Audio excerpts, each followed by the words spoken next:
ఇప్పుడు ఈ రోజు వచ్చేసి ఈ కంప్లైంట్ ఇవ్వడానికి కారణం ఇంకొక విషయం కూడా, ఆధారాలు లేకుండా ఏం మాట్లాడద్దు అని పవన్ కళ్యాణ్ గారు, డిప్యూటీ సీఎం పవన్ కళ్యాణ్ గారు చెప్పడం జరిగింది.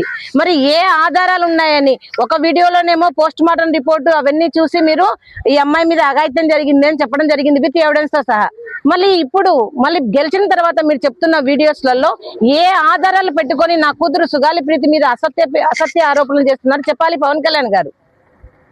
ఎవరు మీకు ఆర్డర్ ఇచ్చారు, లేకపోతే ఎవరు మీకు ఇన్వెస్టిగేషన్ చేసి మీకు రిపోర్ట్ ఇచ్చారో పవన్ కళ్యాణ్ గారు చెప్పాలి.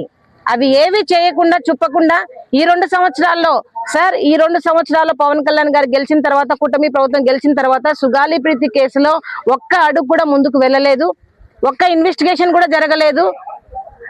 ఇంత బర్నింగ్ కేసులుంటే కూడా ప్రభుత్వం అంతా అబద్ధపు కేసుల మీద పరిగెడుతున్నారు కానీ నా కూతుర్ని చంపేసిన వాళ్ళ మీద పరిగెడుతుంటే నాకు న్యాయం జరిగేది. అందుకే ఈ రోజు నాకు న్యాయం చేయండి అని సభముఖంగా ప్రభుత్వాన్ని కోరుకుంటున్నాను, యశస్వి గారిని కూడా కోరుకుంటున్నాను.